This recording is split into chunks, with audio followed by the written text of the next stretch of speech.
Let me ask you one question. If chemtrails aren't a real dangerous threat, why have they now been officially banned by law in Tennessee? And why did Robert Kennedy Jr. say on August 26 of 2024, shortly after exiting his presidential campaign to help Trump in his election campaign and making America healthy again, Kennedy wrote this comment on an X post about chemtrails stating, quote, "We are going to stop this crime." Man, am I glad I got video footage of chemtrails in 6 different states while on vacation, because it isn't a conspiracy theory. It's an actual conspiracy. The definition of conspiracy is a secret plan by a group to do something unlawful or harmful. So when certain people say you're a conspiracy theorist for exposing a secret plan, using your own brain, logical thinking, connecting the dots, you have become a danger to those covering these crimes, in turn making you into the bad guy for exposing them. It's called psychological warfare. They literally talk about it out loud, thinking that most of the public is distracted by life and other non-important things in life. So when you catch them and expose what they themselves added to the internet, you're the bad guy. This article from Yahoo makes me laugh and shake my head at the same time. The headline says, chemtrail bans introduced in 7 states. Now that Republicans have solved all the real problems. The psychological warfare started within the first sentence of this article. Pennsylvania State Senator Doug Mastriano made headlines recently when he floated legislation that would ban chemtrails, which aren't real and only exist in the minds of unhinged conspiracy theorists. This article is clearly showcasing, yes, they are trying to ban them, but also demeaning everyone who believes they are covering up a crime. It's as simple as that. It goes on to say, his bill wasn't entirely original, though, as it was modeled after a similar bill that recently passed the state Senate in Tennessee. As Substack's Radical reports, these are far from the only chemtrail bills being introduced around the country. And wouldn't you know it, the sponsors are all Republicans. They just have to point out that it's the Republicans pushing to stop these crimes. Oh, the big bad Republicans. Or could it be that the Democrats must go on attack mode against the Republicans who are exposing these crimes? I mean, Kennedy was a Democrat, and he is sick and tired of the criminal activity. And so are we. Continuing with the article, in Rhode Island, State Senator Elaine Morgan introduced SB 2540, which would prohibit stratospheric aerosol injection, SAI, solar radiation modification, SRM, experimentation, and other hazardous weather engineering activities. And in Kentucky, State Representative Steve Rawlings introduced HB 506, which would ban any form of geoengineering activities, including intentional manipulation of the environment through an atmospheric polluting activity to affect changes to the Earth's atmosphere or surface. So they literally explained, in quotes, what kind of crime this is in detail. It goes on to say, there's also Minnesota State Representative Jeff Dothis, HB 4687, which would ban polluting atmospheric activity or use of unmarked or unidentified aircraft or other vehicle or facility. In New Hampshire State, Representative Jason Gerhardt, HB 1700, would outlaw the intentional release of polluting emissions, including cloud seeding, weather modification, excessive electromagnetic radio frequency, and microwave radiation. And in South Dakota, State Senator Tom Pischke, SB 215 would ban the intentional release of polluting emissions into the atmosphere by cloud seeding, weather modification, excessive electromagnetic radio frequency, and microwave radiation. This is scary stuff, people, and the fake media is your enemy. Always remember that. Now back to the article. The good news is most of these bills don't appear to have enough support to become law, although it's still worrying that enough people in Tennessee State Senate buy into the chemtrails conspiracy theory enough to actually pass the bill. Since this is the Republican Party we're talking about, though, you can't discount the possibility that banning chemtrails could quickly become a mainstream position. There's the big bad Republicans again. It sounds like they are in fear of continuing to be exposed and becoming more mainstream. The last paragraph says, while it's never fun to have unhinged conspiracy theories in state government, we can't help but wonder if perhaps we should be encouraging lawmakers to pass these bills. There's no factual basis for any of their claims, but if this is one way we can get Republicans to care about air pollution, maybe it's time to reach across the aisle and give them what they want. We'll ban all chemtrails in exchange for stronger clean air laws in general and a massive investment in public transit. Deal?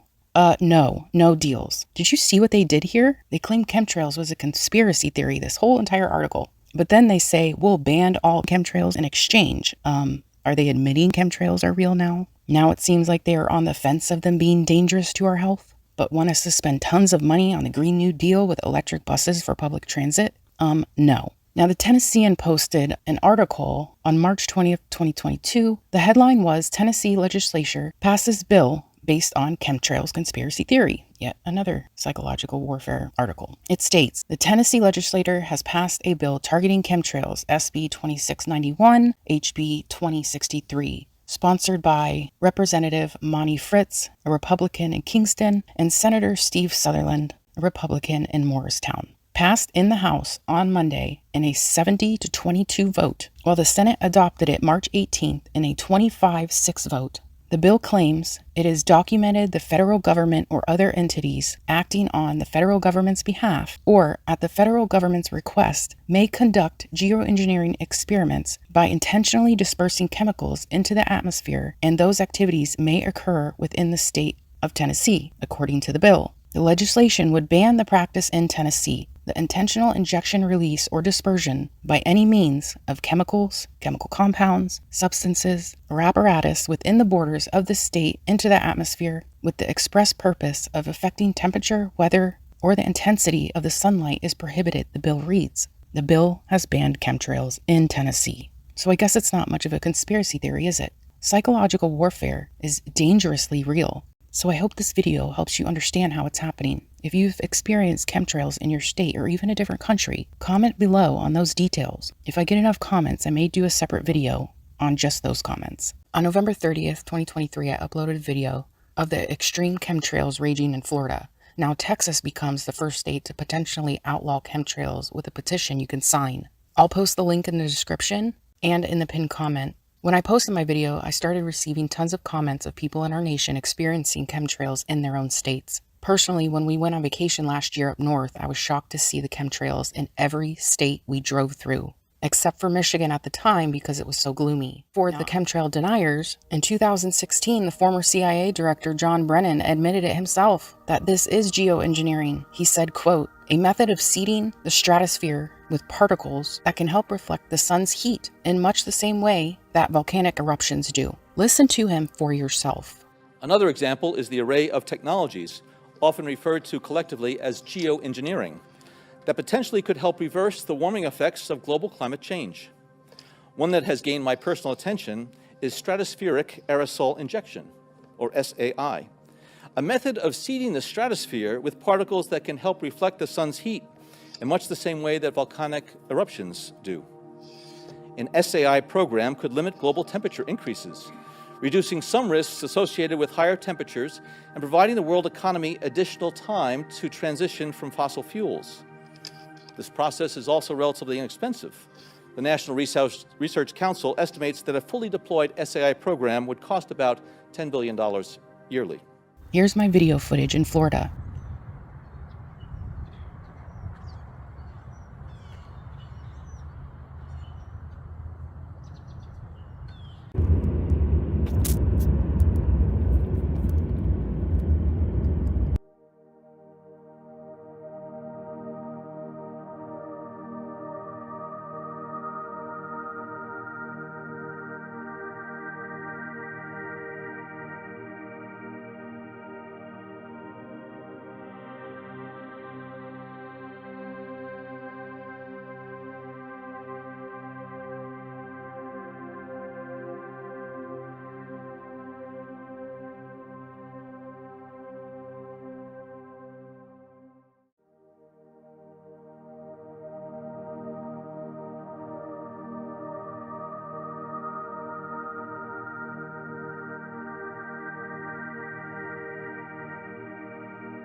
Also, my video footage showing them at night, which is bizarre.